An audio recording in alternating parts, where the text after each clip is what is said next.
The Waqf Amendment Bill 2024 has been introduced in the Lok Sabha today. Even as Muslim organizations raise strong opposition, the All India Muslim Personal Law Board has voiced its strong objection to the bill, with prominent leaders threatening to take legal action and stage a nationwide movement if the bill is passed. AIMPLB spokesperson Dr. Syed Qasim Rasool Lyas condemned the bill, stating they won't sit quietly. Lyas described the bill as discriminatory and communally motivated, adding the points made by opposition members were also not taken into consideration by the JPC. The controversy surrounding the bill stems from concerns that it may negatively impact the management and autonomy of Waqf properties, which are meant to benefit the Muslim community.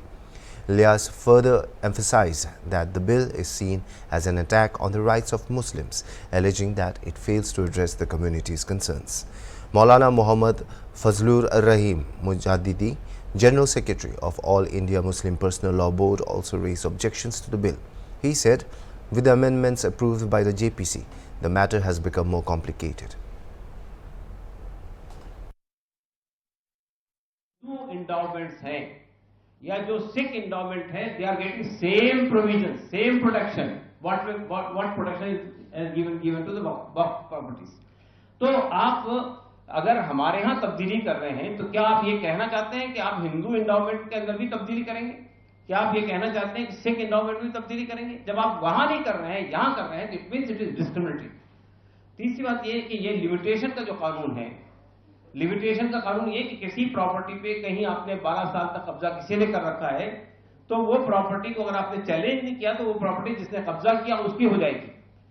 ये exemption सिर्फ वक्फ board को नहीं हासिल है, वक्फ property को हासिल नहीं है, ये हिंदू एंडाउमेंट को भी हासिल है, ये सिख एंडाउमेंट को भी हासिल है, ये गवर्नमेंट प्रॉपर्टीज को भी हासिल है और बहुत सारी और प्रॉपर्टीज को हासिल है. लेकिन आप वक्फ से ये एक्सेप्शन छीन रहे. तो हम ये कहना चाहते हैं कि पार्लियामेंट में जो तमाशा बीजेपी आज कर रही है पेश करके, ये हमारे साथ, हमारे हकूक के साथ, मुसलमानों के हकूक के साथ खिलवाड़ है. ये कम्युनली मोटिवेटेड है, एक कम्युनिटी को मार्जिनलाइज करने की कोशिश है, एक कम्युनिटी से उसकी इबादत गाहें, मस्जिदें, ईदगाहें, कब्रिस्तान, वक्फ के और इदारे ये छीनने की कोशिश है और हम इसको बर्दाश्त नहीं करेंगे. हम ये आह्वान करते हैं आपके सामने कि अगर ये बिल मंजूर हुआ, खुदा न खास्ता, हमारा ख्याल है कि हो सकता है कि good sense will prevail and the allies, at least allies will not cooperate with BJP's communal agenda if they want to secure their secular position. तो लेकिन अगर इसके बावजूद भी, in spite of all our objections, if this bill is pass in the parliament, then we make it clear that we will not sit idle. हम जो है देशव्यापी अभियान छेड़ेंगे पूरे देश में. देश में यानी जितने हमारे को लीगल प्रोविजंस हासिल हैं, जितने कॉन्स्टिट्यूशनल प्रोविजंस हासिल हैं, जितने संवैधानिक अधिकार हमको हासिल है, जितने डेमोक्रेटिक अधिकार हमको हासिल है, उसको सामने रखते हुए पूरे देश में देशव्यापी ये पीसफुल एजिटेशन चलाएंगे जब तक कि ये अमेंडमेंट्स वापस नहीं ले जाते.